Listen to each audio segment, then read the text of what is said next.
Hey guys, what's up? James Newbury here with Matty Legg. We're sitting down with Nathan from Fitness Cartel on episode 15 of the Phyba Performance Podcast. We're going to be talking about gyms, fitness, business, all the cool stuff. We might talk a little bit about supplements and what we have in the works as well.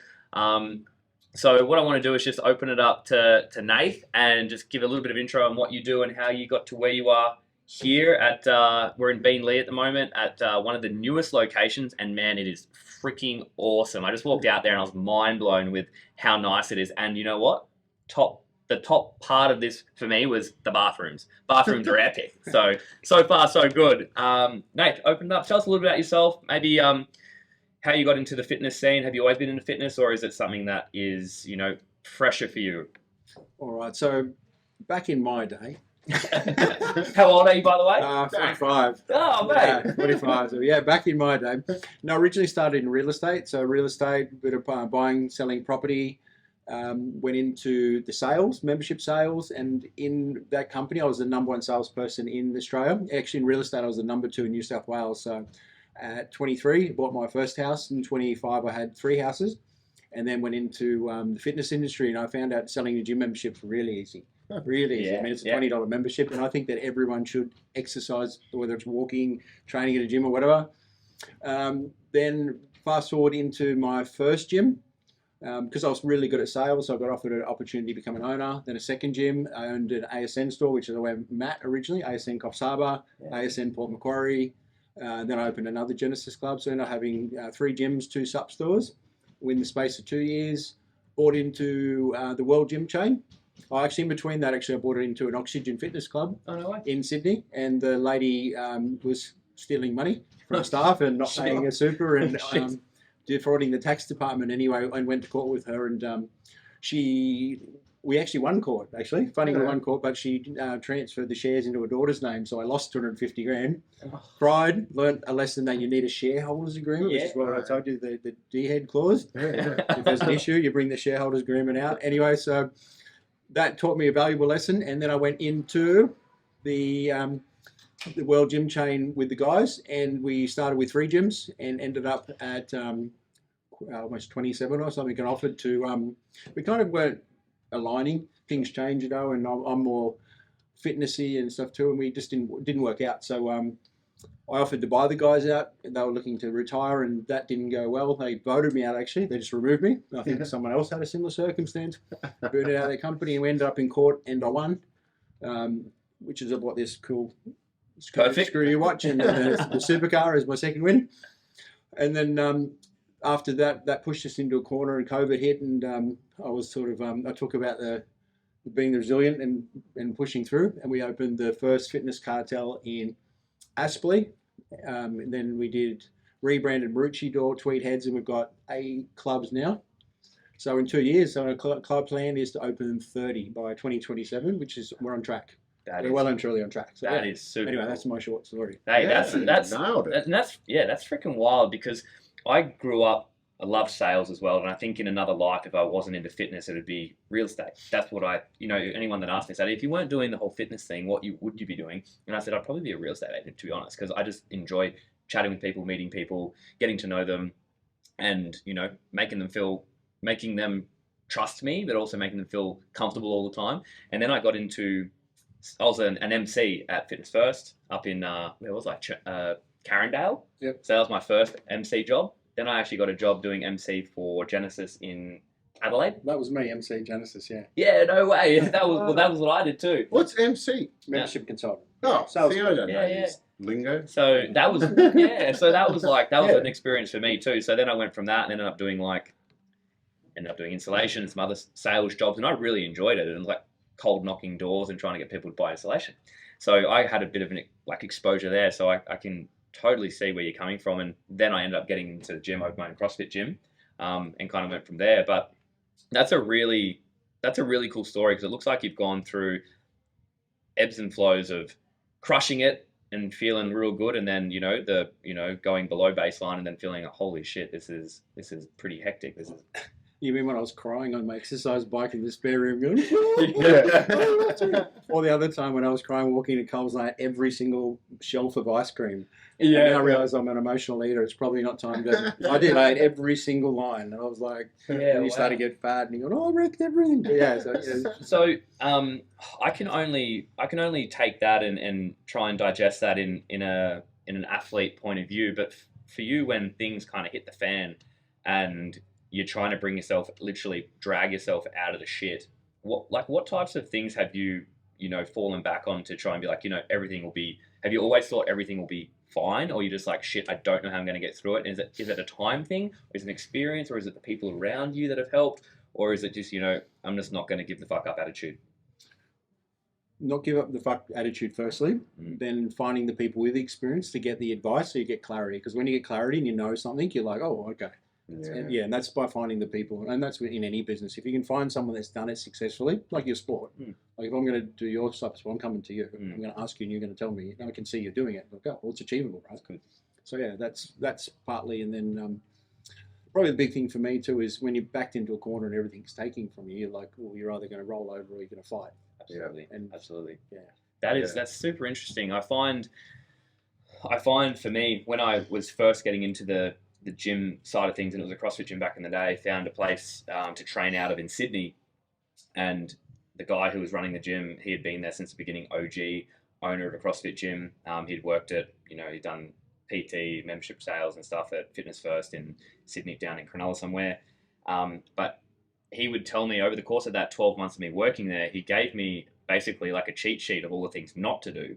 And I was literally just like, okay, when I open my own gym, I'm going to make mistakes. I'm not going to get everything right. I'm not going to tick all the boxes immediately, but I'm just not going to make these ones as well. Yeah. So if I go back and make all those fucking mistakes too at the same time, I'm just like, I'm an idiot. Yeah. So the idea was to go in, not make those mistakes, make some of my own, and then learn from that. And then if someone comes to me and asks for advice, always be willing to help and give a bit of advice too. Yeah, and taking that advice too. One of the things, like we're saying, like we had some similarities with some of our experiences. You go through that phase where you might be turning up to a place that you built, that you made, that and everyone there is kind of like paying their bills. They've had mortgages, everything, because everything that you've worked on. And all of a sudden, you're turning up to this place where you just simply do not feel welcome. Along with that comes with a lot of gaslighting and like other narcissistic traits where these people, make you feel like you're paranoid or crazy and that sort of stuff. And then eventually when stuff goes a bit pear-shaped and breaks and the whole house of cards comes falling down, once you learn and talking to people like you, talking to other professionals and other friends and that sort of stuff, and you start to see the little patterns and the tricks, then you learn little things because you're never going to go through that same mistakes again.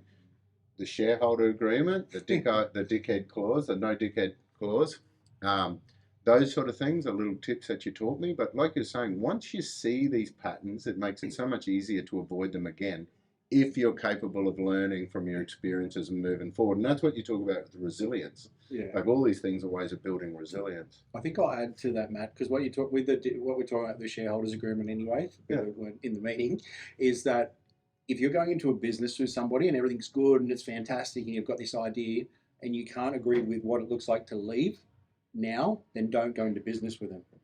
Because when things aren't going well and maybe that person's not at work when they said they would, or the money's not coming in, it's not a happy relationship. It's not if you can't talk now when you're happy, you certainly try and have an argument with an angry woman. Yeah. It's not going to work. It's not going to work.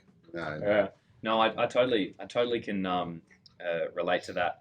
I've had a crack at a few ecom businesses before, and luckily most of those were just solo, so I got to experience what it was like just to do some things solo. I've had other businesses like with my gym where I've had business partners as well at the same time, and I think navigating different styles of business and I guess being in real estate, doing MC work, then having supplement stores, and now doing gyms and franchising a gym, and it growing so rapidly. As a business owner who's very successful like yourself, how have you found, what's been one of the ways that you've navigated, like we're in a growth phase at the moment with Phyba, and we're trying to navigate, forecasting out how you talked about just before we jumped on, that trajectory starts to increase, but getting past the sticky point where Maddie and I are also discussing this in the car it's like we don't want our marketing to be so far above what our stock is, but we need our stock to kind of meet that. So they're almost going to go tit for tat along the way. When you're navigating like a plan for 2027 to be at 30 locations, what sort of things do you have to take into consideration? Is it just sheer numbers of clients attending your gym, or is it a multitude of other things for you that you're looking at? Or interest, from the outside looking in, is like, yeah, I might like to take a franchise at Fitness Cartel. Are you looking for a multitude of things, or is it just one thing in particular, just revenue, just gross revenue? Okay. Good question. It's a really good question. I think, firstly, cash flow in any business, because if you've got cash flow, I'm not talking about people jump on and go, oh, I've got a $40 million revenue, and they're not making it a profit. That's insanity. That's not real. Like cash flow, like working out the cash flow, and one of the things I've talked about in my videos before is like the Nike tick, like the swoosh. Yeah. It's called the J curve.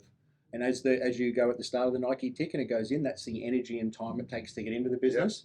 Yeah. And then as you're if you can imagine a line through the middle, the trick, as you start to come up, sometimes though, and most likely, that you're underwater for a lot longer than what you realize. Yeah. Maybe your suppliers that hasn't come across, but to answer your question on the marketing, market the shit out of it and sell as much as you possibly can, and then you'll find a way to find it. Yeah. We've got That's cool. I like that. millions and millions of dollars worth of gyms to open, and I haven't had that just sitting in my bank. Yeah. But Tony Robbins talks about being resourceful rather than having resources. Oh, I haven't got the money. We all haven't got the money. Yeah. Most billionaires didn't have billions before, did they? Yeah. They became billionaires because they became resourceful. Freaking love that. Yeah. I love that a lot. Yeah. I think that speaks to me very truly, because in any situation that I've been in over the last, say, 10 years, like having the gym, having a second location as well, and then trying to navigate being an athlete at the same time.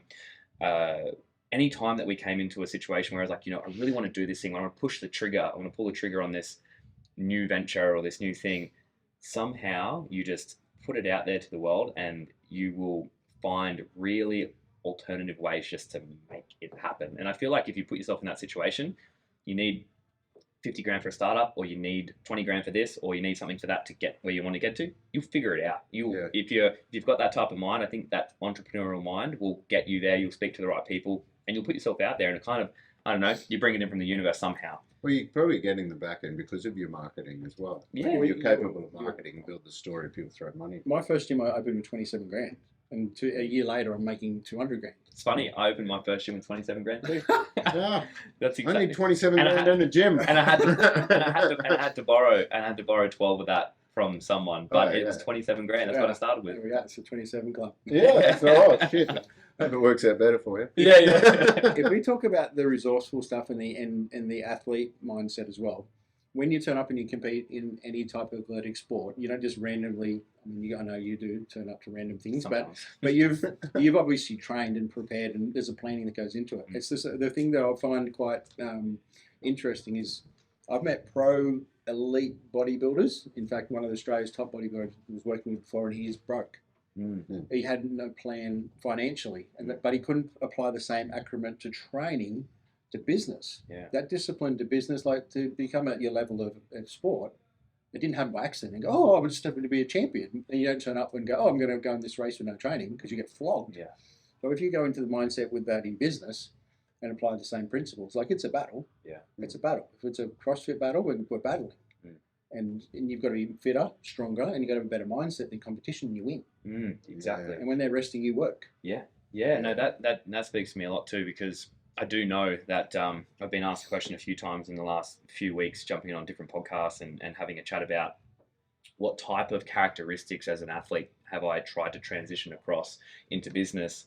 And for CrossFit, it was literally just outworking everybody else. I had to outwork them. Like I had some natural talent, and I think anyone at the CrossFit Games has some natural talent. Some people more than others, some people less than others.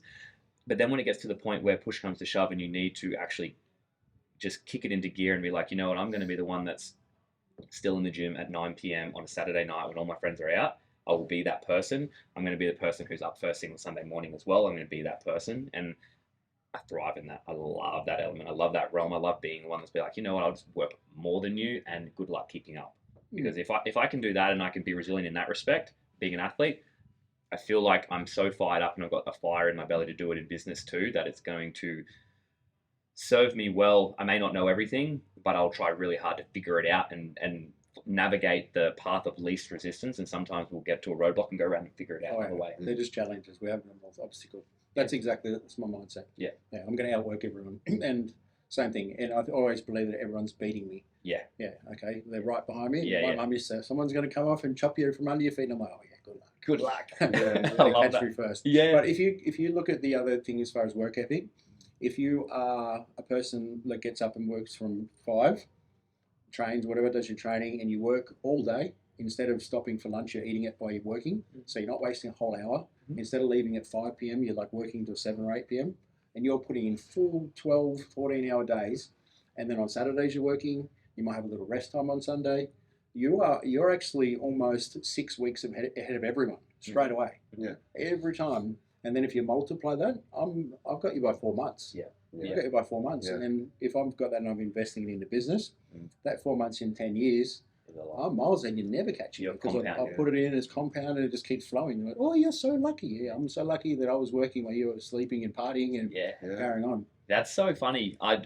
We have related that before to even our warm-up situations when we train. So it got to the point when we would, we'd go through phases of training. Typically you would have an off season when you try and get more strong, a little bit less conditioned. Then you'll go through a phase where you get more conditioned for the open. Then you'll get conditioned for a different type of time frame for nationals. And then you get conditioned for a different type of endurance for the games because it requires such different energy systems. And you need to be so endurant for the CrossFit Games. It's a 4-day competition and you're getting flogged every day from start to finish, and you can't really leave to go and chill somewhere. You're just getting rammed. So you got to train slightly different. But then when we start to hit these different phases, as we're doing our warm up, for instance, people would do a generic warm up. It'd be just maybe some dynamic stuff. They'll do some hip openers. They'll do some shoulder openers. A lot of people started introducing actually a miniature cardiovascular workout to start the session for 15 minutes. So you're already a 15-minute workout ahead of the rest before you've even started your session yet. Yeah. And that was getting introduced a lot. And you saw a big shift from 2013 through to 2015 of people just like leagues ahead in terms of fitness come game days, because they've done, for say half the year, so, roughly 170 odd days, 180 odd days, they've been getting one session fitter every time that they get started in their training, and they're training double days. We're doing AMs and PMs 5 days a week. You're a few hundred conditioning sessions ahead of them, and you're just like, holy shit, does that up. This is in Atomic Habits. There's a really cool book called Atomic Habits, and it's about that extra one. The one is 27.77% better or something, whatever it is. Yeah. James Clear. Yeah, James Clear is fantastic. He talks about that habit of that little bit of extra workout. Or for mine, we're doing a lot of Muay Thai and training, and it's like, okay, I'm just going to do 3 rounds. Love it. 3 rounds of 3. That's just even if I'm not feeling like doing it, it's 3 rounds of 3, and gradually your level starts going up. Yeah, and then your baseline just sits slightly higher constantly. You're just always a little bit more sharp and ready to go. See, the other thing though, balance. The thing. So, James, you're an elite athlete and that sort of stuff, but you don't have the wife, the kids, and all that sort of stuff. You can commit to the sport and commit to this. Helps. Yeah, it helps. Yeah. Oh, To a degree. To sometimes, like maybe you want cuddles sometimes. Yeah. But but you do the family stuff as well. So you've managed. You're fit. You're healthy.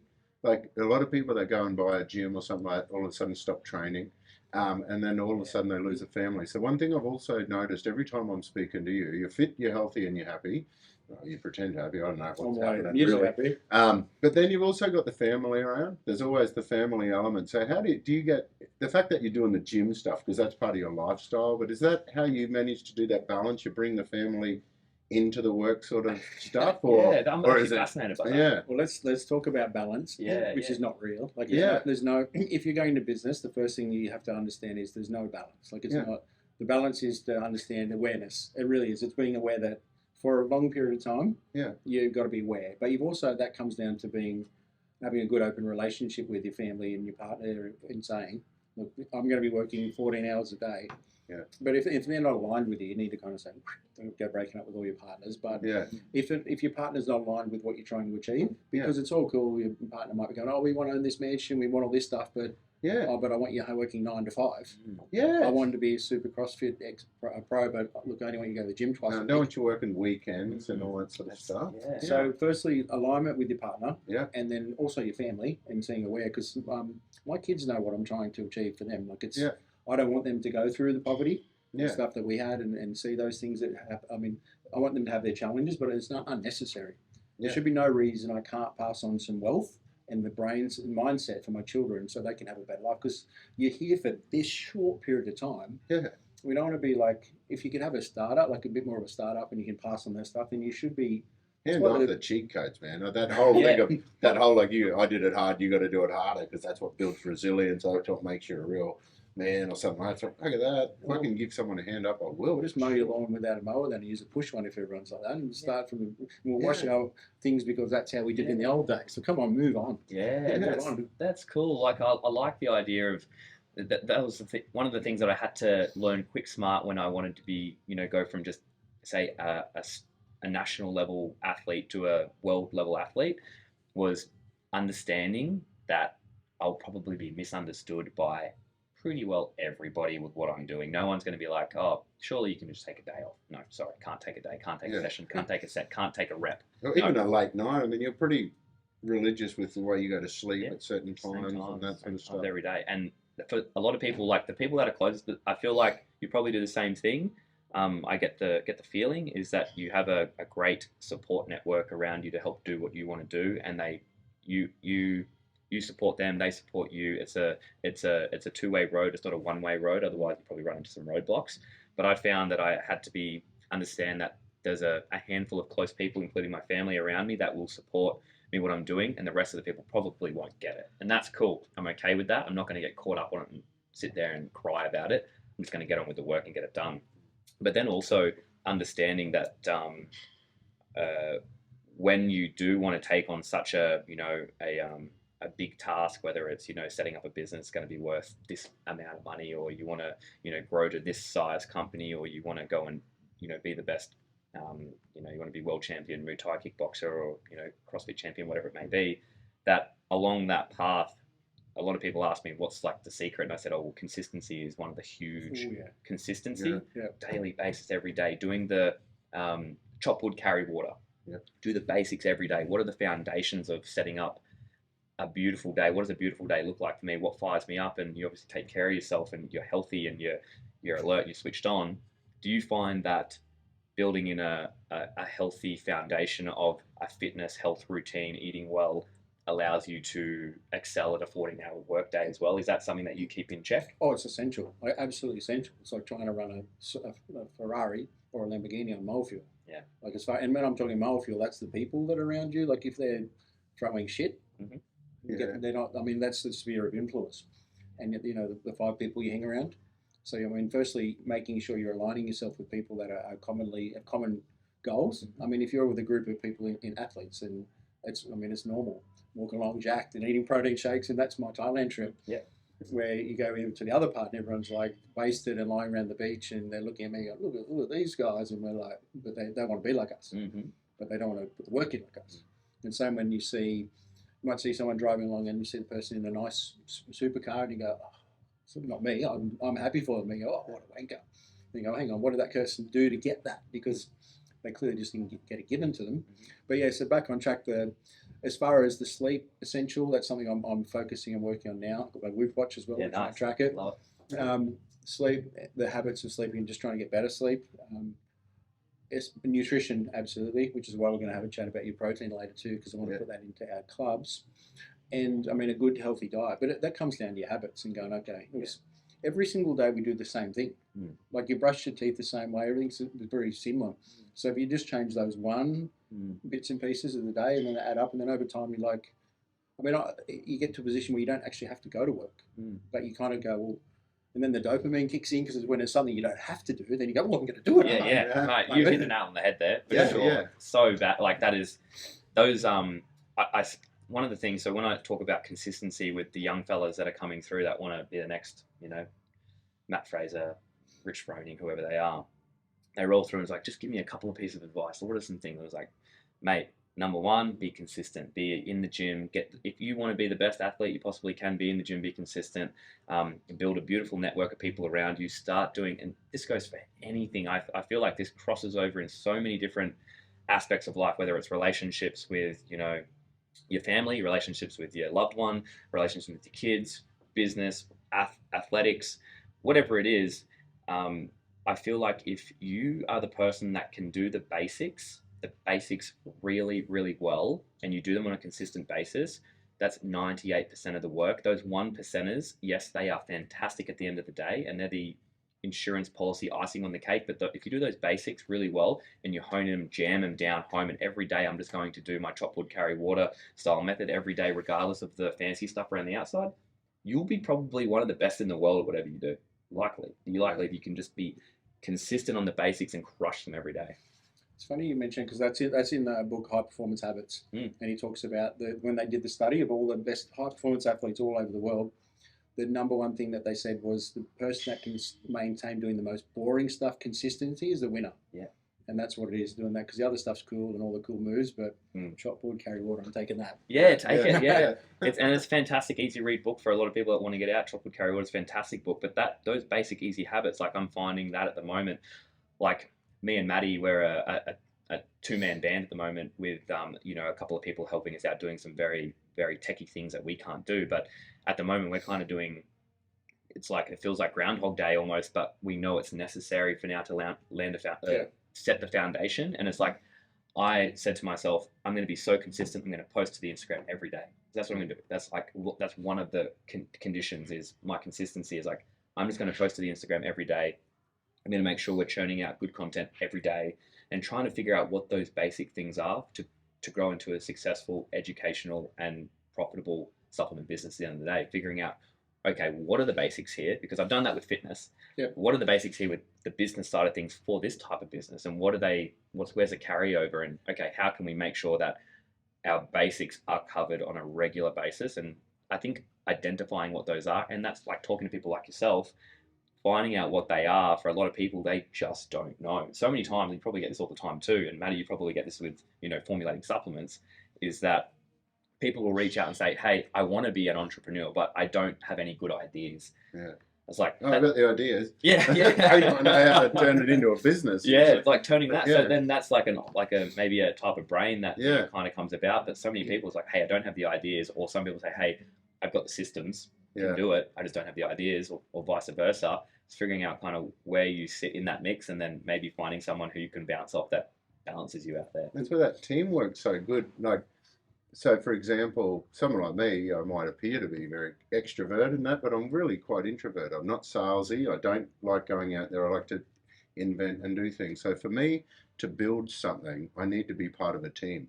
And even when I'm formulating, the formula is a team.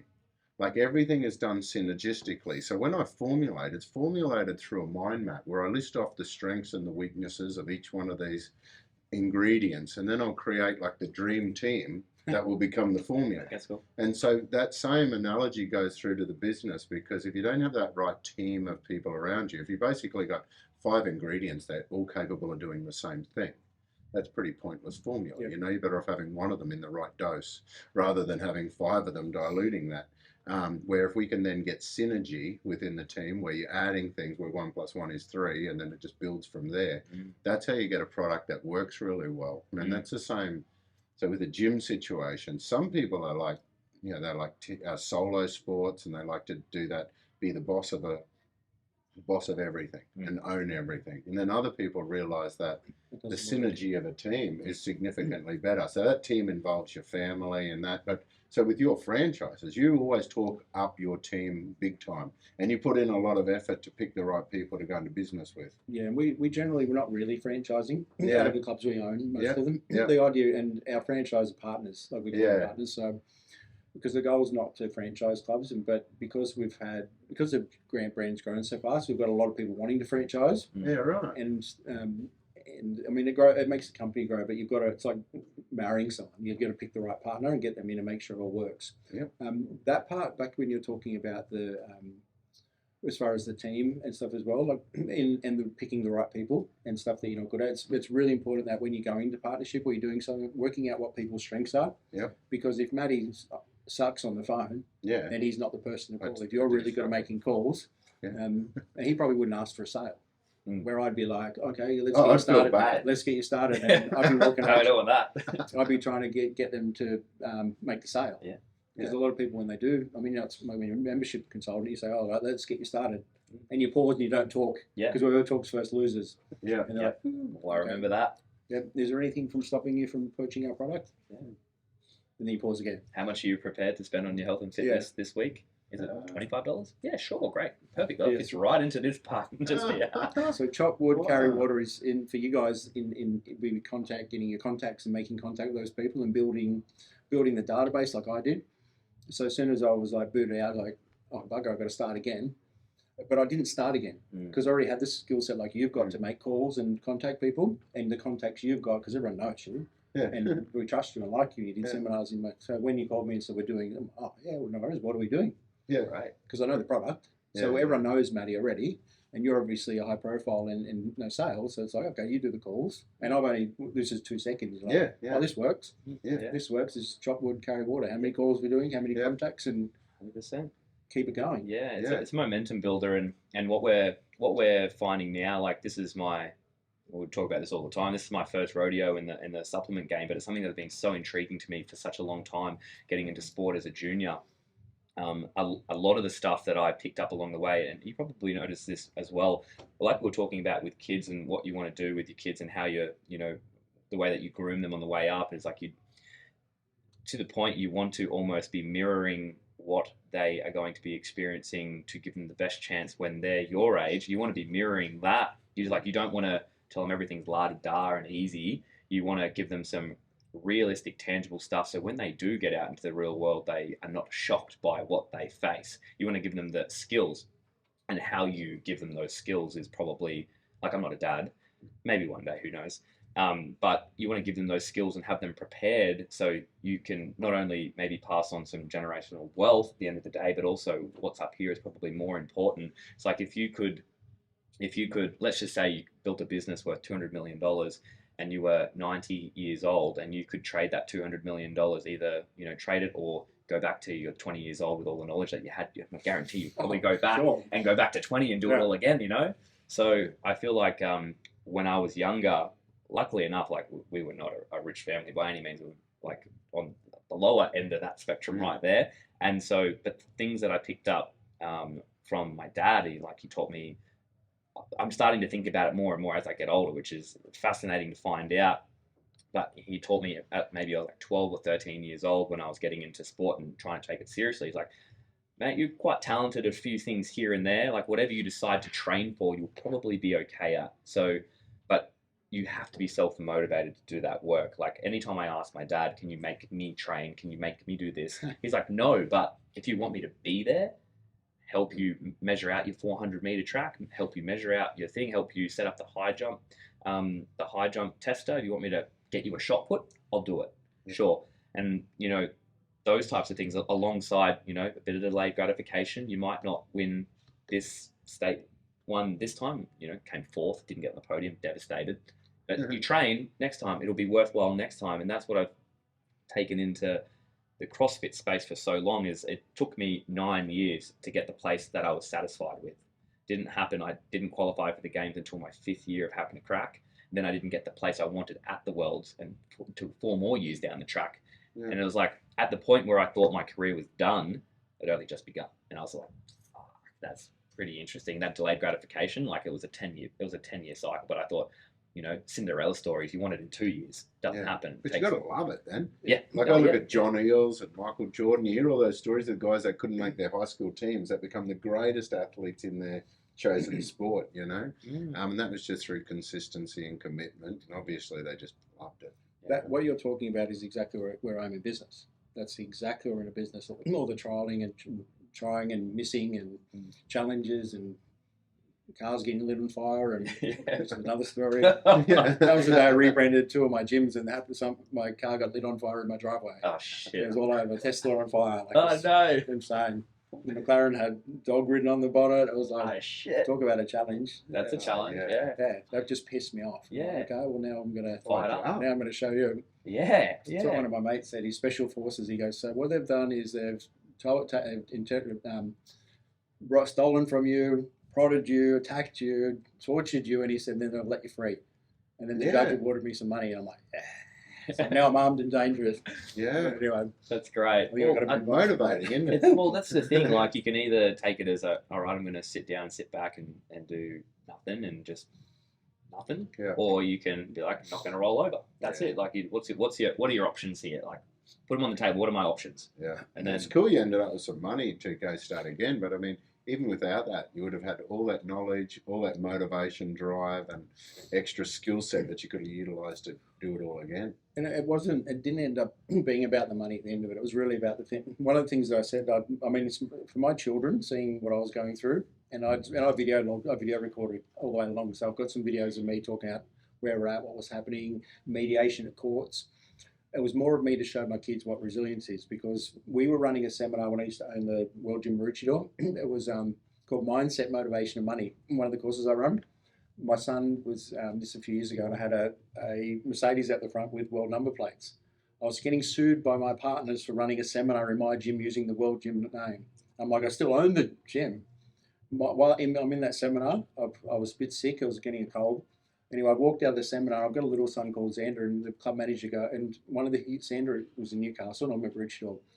And one of the kids at school, they were in a car accident, and the car lit on fire, and the whole family died. So I had this thing in my mindset, and I walked in. The club manager goes, Nathan, I need you to come into my office. And I was like, shit, what happened to Xander? I had Jonathan with me, and Jonathan was dressed exactly like me. And it's a cool story now to tell. Anyway, I've gone in, and she goes, can you sit down? I said, no, I'm not fucking sitting down. Tell me, is Xander okay? And she said, yeah, Xander's okay. They've towed your car away. And I went, what? So my ex-partners towed the car in front of my gym away, which I owned, because they booted me off. It had all our hotel car keys, everything. He's placed Nintendo Switch, and he started to get upset. And he goes, Dad, my Nintendo Switch. I said, look, I want you to think about this. A second ago, I thought it was Xander. I said, car or Xander? I said, we got a new car. And we bought a Tesla a few days later and some bugger stole my car. So I bought a Tesla. I love it. Which someone lit on fire later on, but anyway. Oh, well, look, that's like flipping the switch, and I feel like that is a really cool way to, like, you're not deflecting, you're shouldering these little things that you're going to run into along the way, and this can be in anything. And I think this is what people that rise to the top end up doing, is any type of conflict that comes about, any type of negativity that comes about, you figure out really good ways how to combat them. And I think over the course of time, you build this toolkit of really cool techniques and traits and people to talk to and people to bounce off, or just things in the arsenal that you have in here that you can be like, you know what, doesn't look good right now, but you know what I've actually learned from Maddie in the last probably 6 months more than anything is, it's not good, it's not bad, it's a thing, we just keep pushing through. It's all energy, and it's just no good news or bad news. It's just news. It's just news. I just want it to be real. Yeah, it's just news, and it's just what's next, and what's next for us, and what's the next move for us. And I think that's probably what I've, in the very short time that we've been talking, that I'm starting to understand that you're probably very good at dealing with conflict and things roadblocks, but they're just roadblocks. They'll get moved. You can move them. Obstacles, and how do you freaking move them? And they're not you. Like, this is the other thing too, is when you start to understand a little bit about that, the gaslighting, the narcissistic behavior, and then you start understanding egos versus soul and stuff like that. And all of a sudden you're just like, and these people are just projecting. This is not about me. This is about them. And then all of a sudden you just can take a step back and you stop taking things personally. Like, there was a phase where I was going, oh, milk's a bad choice. Sleeping in the car on the window. But and then later on you say, hang on, why am I the dude doing this? Yeah. Why am I the guy feeling I should end it all and stuff like that, when I've got all this really cool stuff to do and all this knowledge and stuff to share and things I can help. Then all of a sudden you just go, hang on.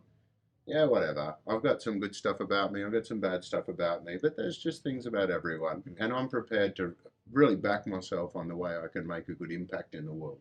And for me, making an impact in the world is designing formulas and providing education around concepts, sharing information. you building these sort of safe places for people to come and work at where they don't feel obligated to be doing courses of steroids for 6 months training somewhere else before they feel okay to walk into your gym. You know, that sort of thing. I love the vibe that you create in these places where people feel like it's theirs. And how that's super interesting. I was going to touch on, but this kind of leads into that really, really well, is that I feel like a lot of people do ask as well is, you know, some tricks of the trade, or they're looking for the magic pill, or, you know, the one thing that's going to set them apart and be better than the rest. And I really do believe there was a time where I didn't want to compete anymore, and I took myself out of the environment that I was in, put myself in a different environment. I went up and trained with the fittest woman on earth and her coach, which is also her husband. And I really believe that you definitely become a product of your environment, the people that you hang around. Do you feel like there has been a correlation with the people that, you know, when things are going well, you're around people that bring you up, you're around people that heighten your level? But if like we always talk about, if you're the smartest person in the room, probably in the wrong room, we need to find people that are going to bring us up, or people that are either more successful or fitter than us. I know it feels like a radio station. Like for me, it's like a frequency. It's like there's certain people I know that sit on a frequency, and then there's another frequency. If I change the station, there's certain people on that station that are talking to me positively, excited and fired up. And then it's like another station I go to if I just want to be brought down. Yeah, and like that's true. That is true. It's almost like a frequency, and I can feel the frequency at the different people, you know? Yeah. It's funny you say that, because when I was going through all my stuff too, and I was talking to psychologists, and just to try and get, because I went through like an anxiety stuff that I was insane. Like I actually thought I was having a heart attack. Yeah. I'm driving along and I was sweating. I thought I had to pull over the side of the road, and I've never experienced it before. And it was like I thought I'm having a heart attack, and it was and I talked about frequencies and the people you hang around and things that, like, you can, if you're starting to get in an environment and these things, and you walk away and you're feeling bad, like if you're in a relationship and somebody's beating you up, you leave the relationship. And if you keep going back, then really it's on you. Not saying that you should be, you know, it's beating anyone up, but if you keep going back, like hitting yourself with a hammer on the hand, you're an idiot. But if you're going into an environment where people are hitting you and tapping you down, just be aware of those people. It might even be your family members. And I know people that have had to just, like, say, look, I just don't hang around with them. Cut them off, They do bring you around. And then there's people that you find, and they're just like, nothing's going to stop them. And like, they're the people you want to hang around with. And in terms of the people that you want to hang around with, you find that, Maddie just touched on this as well, you've obviously produced and reproduced again, which is sometimes a very hard thing, is an environment in the gym where people feel welcome, they want to be around, they want to be here, they like the community, they like the greeting at the door, they like the staff, they like the environment, the atmosphere. The bloody bathrooms. So how have you found trying to design, or what types of things did you want to try and put into play when, you know, putting together your first Fitness Cartel location? Like, what was the recipe, the ingredients, all the herbs and spices that go into making that? Like, is that something that you liked, or is it something that you had feedback as like, okay, we need to make it more like this? Well, feedback, a lot of feedback. Feedback's essential, especially from good constructive feedback. Also, looking at, I mean, who's your target market? Who's your customer? Or who's your PAT? We call me a PAT. What's your PAT look like? What do they like? What's their age? How they feel? Particularly, even when you walk into our clubs, the creche is on the left. I've got children. So the first thing I get to a gym, if I've got a children, I might throw them in. Not throw them in, but put them into the creche. So that's on the left, closest to the door. So parents can drop them, because they don't want to be walking through a gym with kids. They're insane. They'll be trying to jump on things. And then, like the airport, you're walking through, you've got the ladies' apparel closest to the creche, because it's generally women a lot of the time looking after the children. Group fitness, a lot of ladies don't want to walk through the main gym floor. They don't want to go there. So you kind of go, what's it look like, and how's the journey? And how's it feel like for somebody when you walk in? And when I go into the bathroom, I want the bathrooms to be nicer than home. So I'm like, feel good, it's clean, it's got to be clean, it's got to be tight, it's got to be welcoming. And you mentioned to me once, you know, what people are looking at when they're training, and what they don't like to be looked at in certain areas and things like that. It's the way you set up the gym is really sensitive. You know what he's talking about. So why I've got the treadmills, because a lot of ladies at Maroochydore, they love it. They can watch the dudes training, and so you got all these guys that, we get a free show watching guys train. And then guys or girls, and then if I see a girl and she's a really attractive girl and I'm training, I'm lifting 5% stronger. I'm lifting anything. There's the hot chick, I'm lifting the gym. So that's super fascinating, because you've obviously gone through and you've taken a real deep dive into the psychology behind everyone that walks through the gym to Yeah. see what would this person really like to see or feel, and what would this person really like to see or feel. That's I'll tell taking you a it, funny one. I'll tell you a funny that's taking another level. Even walking into the ladies' bathrooms, the girls didn't want you to be able to see their shoes. So when they're sitting on the toilet, so when you walk in, you can't see the ladies' shoes because you're walking looking straight, unless you're sticking your head under. But when you're walking on, because other gyms we've had the toilets down the back, so as soon as you're walking, you can see someone's shoes and you know on the toilet. Yeah. So girls don't want you to know they're on the toilet. Wow, that is like that makes a lot of sense. But no, I've never heard of anyone even bring that up before. So that's the insurance policy. That's the icing on the cake. That's like That's again when we talked about balance and alignment. That's my partner Grace coming up and going, oh, can we make it next time so girls don't rely on, oh, that's a great idea. Yeah, great idea. And then going, how do we put that in? And then constantly, you want to be getting constant feedback. Yeah. Like, what can we do better? Because I think when you think you're the best, someone's going to overtake you and you think, what can we do better? Yeah. Ask, get good constructive feedback. Yeah. What's our supplement like? Is it good? Yeah. Can we do, is it better flavoring? Yeah. How's it said? I mean, you would know that anyway. That's Yeah. Yeah, that's Well, I don't even involve myself in taste testing because I'm just too biased and I'm not even a customer. Yeah. So I'm just sitting there going, I'd need to give it to other people. Yeah, you do. Get your feedback. Don't listen to me. Yeah, get it out to people and pair it up against who's best in the business. Yeah. And so what in terms of like people that come through the door, let's just touch on supplements. People that walk through the door, do you guys get asked a lot about, hey, what should I be I'm going to join the gym, but what should I be taking in terms of supplement? Or do they usually ask you about nutrition, or is it a bit of both? It's a bit of both. It's generally but we're heavily on getting people's results because we know when people come and they get a result, they'll keep coming. They jump in the mirror and they go, oh, look, I'm leaner, I feel better. And then their friend sees and go, what are you doing? Or generally it's the lady joins and then the partner goes, oh, you've lost. Then they come in after. So it's a cascading effect which works. So we systematically book them in for supplement stuff anyway because we know it's a 60-40 and you can never get the 60-40 right anyway. So if we get part of it right and we get them moving and we get them to look at their diet, and I don't think they have to take supplements. I think they can supplement obviously a supplement bad food choices or but that works really well. It's great. Well, that's what we talk about a lot is like, guys, get 99% of this should be coming from your food, your diet. Make sure that's in check. That's part of your lifestyle. And then, that little bit of extra, you're pushing your body and you want extraordinary things out of your body. That's how I like to explain it is I want to push myself a little bit beyond what I was doing before. I want to give myself the best nutritional profile I possibly can. But then I also want to be, if I'm going to be on the go and busy and flat stick all the time, when I do take a supplement, because it is going to be faster, it's more convenient, I want to get more work done today, you want to be taking something that is going to give you a little bit more life force rather than take it away. I don't want something that's going to give me some falsified energy here or some falsified feeling that's actually not real, which is what I think Matt does very well. Well, supplementation has changed so much over the last few decades because we used to have a thing where dietary supplements were for an inadequate diet, to supplement for those vitamins that were missing because those foods were not available or those foods were totally devoid of that nutrient. But now we've got like food fortification, we've got multivitamin stuff everywhere. We've got more problem with the vitamin paradox with people overdosing vitamins than actually not taking enough. But what has changed significantly is our food processing, farming, and all that sort of techniques. So where we might have vitamins in our foods, in our frozen foods are full of vitamins, we're losing the freshness from the polyphenols, these other compounds that would normally add the astringency to the food. You know how like we used to have the apples, that you drink an apple, if you have a water after it, your mouth it's so dry, it was weird, or the grapes would be full of seeds and they'd have that astringency.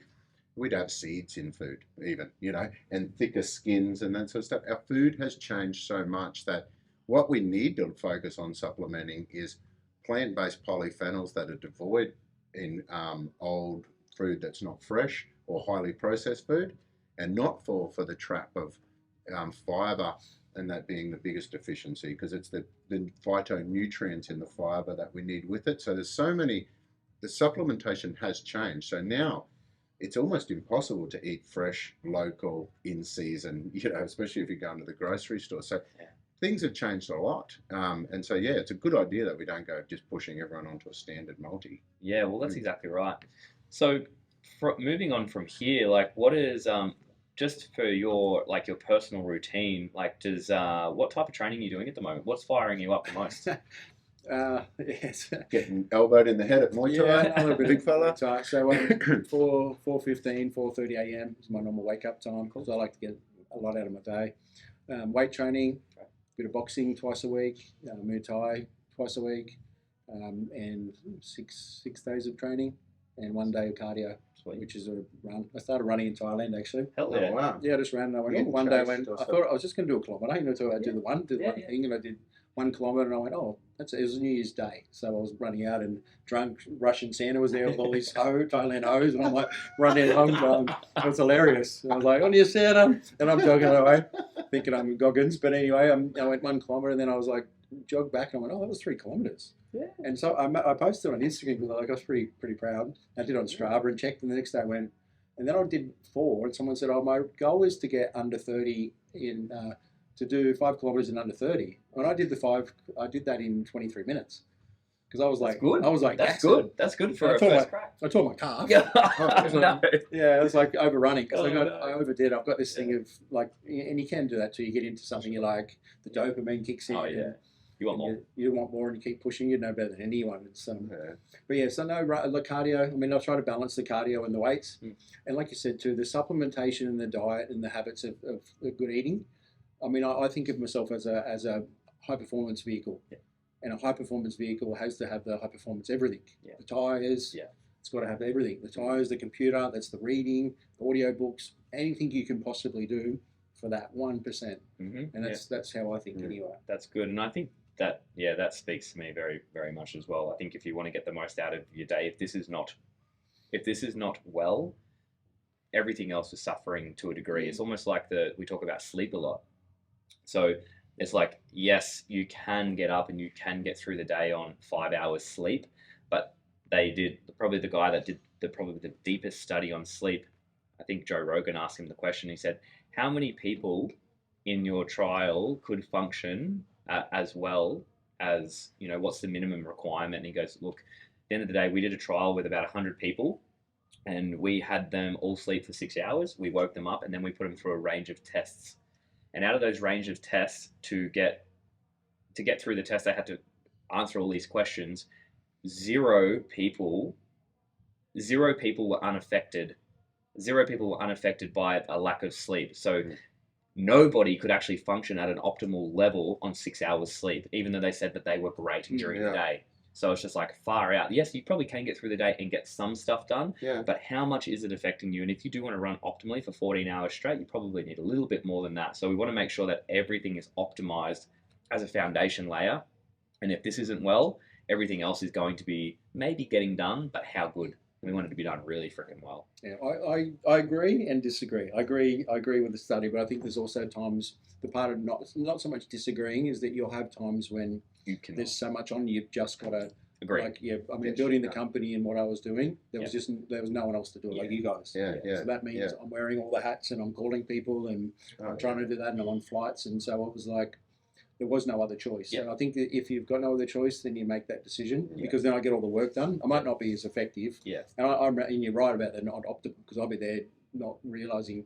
And in fact, that's why I'm looking at now going, which is now me agreeing, is that now I've got a billionaire coach, and we're all about, that's why I've got the Whoop watch, and I'm tracking my sleep efficiency, and then trying to look at, instead of me working 14 hours all the time, I'm going to reduce my work time down to be more effective, like sprints, and then do each 90 days now I'm going on holidays. And my sons get to pick wherever we go. They get to choose the holiday. And so I had 90 days holiday, 90 days holiday. 90 days. It wasn't like this before, though. Like, it was like grind. But you book that in, hey? So We're you book in scheduling the whole your year. training. So you book in Everything's in my calendar. So your calendar has your training in. You put your holiday. You allocate the time for all that. Like, you make sure that it's part of your routine. Grace, my partner, even put have sex, in the calendar. There's 2 length minutes. of time. Does she whack it in for like an hour, a chunk or something like that? I think she put 15 minutes. That's good. Yeah, a couple of hours. But yeah, realistically, everything's in my diary. Like, if it's not, if you put a hard fast, like when I open a gym, it takes us 16 weeks, a bit of marketing, and 12 weeks to open. And every single thing is scheduled. Like, if it moves, it moves. But if you don't have a deadline, if you've got a CrossFit Games on this date, you know what to do. If you've done enough times, when you do a product launch, this is what it looks like. And that's what life is. If we've got this on, then everything else is going to just slot around. That Will Ahmed. So I did an interview with Will Ahmed, the founder of the Whoop watch. and we were talking to him about the data that he collected, Yeah. and the two really interesting things that he found. Yeah, I know, it's cool. I could never put mine on because I knew I couldn't commit to these couple of things that he said is going to give me real bad readings. So I got to clean my shit up before this thing calls me out on it every day. It's like it's like if someone's saying, "I've got to get fit to go to the gym." Put your watch on the mat. And Yeah, I got to go and fire me up. So basically two things he said was lack of sleep, just straight up was a killer, and alcohol was the worst. And he found that most athletes, he found that they were so wired after their games that even the ones that don't go out drinking, they stay awake till like 5 in the morning, playing like Xbox and FIFA and shit. They're not switching off. Yeah, and he said, so that off switch and that, and he says alcohol with lack of sleep, he says that a lot of the athletes compete on a Saturday, they are not showing up on their watch until Thursday that they are recovered and ready to go. And then they'll get like one training session in and do it again. And he said, so then when they can show that data and actually show the importance of sleep, get those people in, so at least they're back to recovered by Monday, Tuesday. That alcohol stuff too. That's what that anxiety, stress, legal stuff. That's what I started thinking. And then what it led to is when you start having what you thought was a panic attack. You go, I'll just have a glass of red wine. It'll make me feel comfortable because it's a depressant, and I'm a high energy person. So I'm like, it's a depressant. Like, why would you want to depress yourself and lower yourself? I mean, a survival response, a panic attack or any of those things is actually giving you everything you need to deal with the stress. Yeah. Like, that's the point of it. It's not a weakness. A weak person wouldn't have a response. Yeah. You know, so having a stress response is actually your body saying, hey, look, I don't know what's going on right now, but I'm going to give you every resource that you actually need to survive. Do you know how I fixed it? Yeah. It was strange. I started doing the Wim Hof breathing because that's what my coach said. Yeah.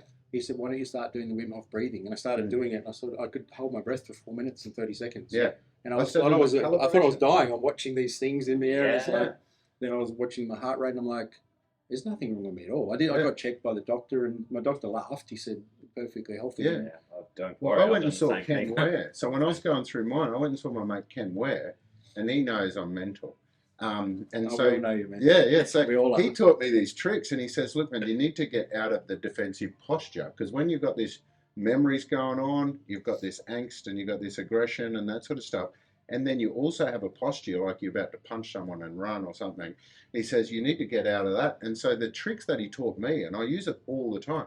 So whenever I'm feeling it, first thing I do is push my heels into the ground. Yeah. Because if you're about to run or attack, you're up on the balls of your feet. You don't ever attack from sitting back like that. And as you put your heels back like that, your center of gravity falls back.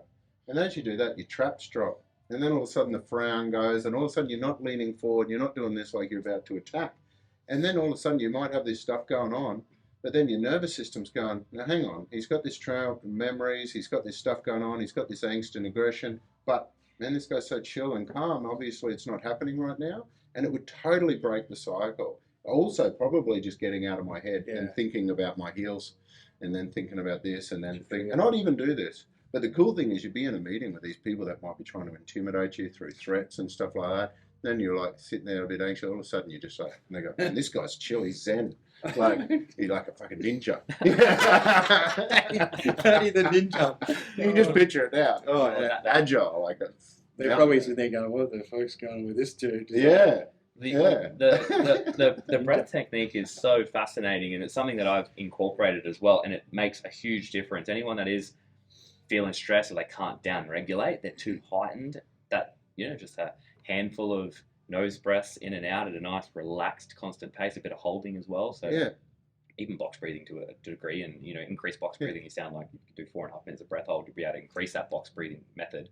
And kind of like what Wim Hof teaches, some of that stuff will just take you from, if someone pulls out and cuts you off in traffic, and you get stressed or you get angry or frustrated immediately, do like 2 or 3 cycles of some nasal breathing and you'll be a different person immediately. Even like, because some people like me, you know, you get caught up into these stress responses, and I feel the need to kind of talk. You know, when you talked about that empty, that awkward silence, so you can just sit back and he who speaks next loses sort of thing.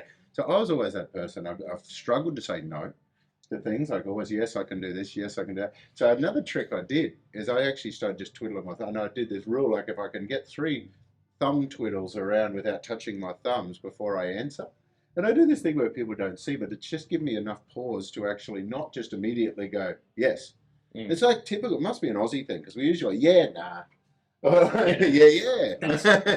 On the yes side of things, particularly for business as well, this is something that I've a lot of people do. If you say yes sometimes to something, what are you saying no to? Yeah. Like if I say yes to, I don't know, hanging out, going to partying, then what am I saying no to? Yeah. Like, okay, and then the same thing, what am I saying no to that probably should be in the yes column? And then if you own your mission and you're happy enough with what you're doing, you don't have the FOMO and that sort of stuff anyway. You realize you can't have everything. Well, mine's putting an executive assistant on. I'm saying no to that, and I'm like, why? And Yeah.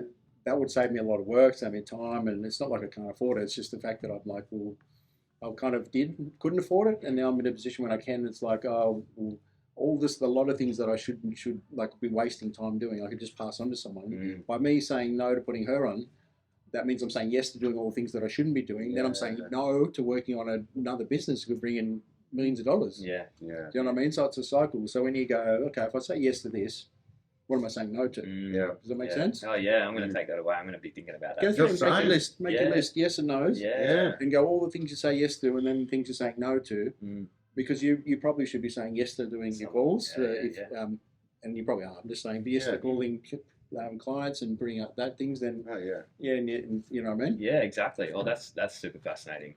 Yeah, I'm going to take so much away from this chat. Well, I didn't realise how mental I was until we started talking again. I think we're all mental. But it's a degree. We're on a degree. There's always a spectrum, and I think we're all in there somewhere. Like I think half the stuff that we do. I thought I was on the artistic spectrum, but you never know. we probably are. You know, because Steve Jobs talks about like the insanity is like owning a business because you're not getting paid. You're doing all this extra work. Sometimes your boss is a dickhead and he's moody, or he or she, and then there's no guarantee you're actually going to have that job. Yeah. Oh, that sounds good. Put that on job description. See how many people apply. Zero. Welcome to the job. You might not work, but you're going to work for free. Yeah. And you don't have most people that are here don't want to be here. But yeah, that's what Steve Jobs talks about. But then that's on the other side of you're talking about the toolkit and the resilience and stuff like that. That's the same principle of turning up and chopping wood and doing the pressing and what you can handle. The amount of what you can handle. Doing the boring, shitty jobs that you have to do, and then working out the ones that you don't have to do and passing them on to somebody else. That's got a better skill set. Yeah, that's super fascinating, and I think all of this this crosses over into so many different realms outside of business that it's just like, oh, these are some lessons that you wish you'd either known 10 years ago. You're like, far out, I wish I knew that back then. I would have made such a better decision. I'd be in a completely different situation, but it's never perfect, right? Everything has to go through ebbs and flows, and I think if you hang around with the right people, you're going to pick these things up more. Like I noticed even just moving from Adelaide to the Gold Coast, I've met a bunch of cool people that just want to see you just win.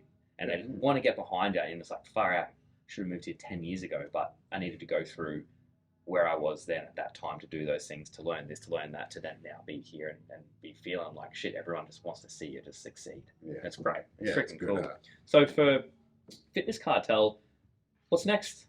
What's next for you guys? What's like in the next 6 months? What does it look like for you, Plastic? We've got potentially 3 more clubs or four opening this year. We've got 3 leases that are done. So we're going into the health wellness. When I say wellness, we're still building our clubs. We're going to build the 30 of those, but then we're going to recovery.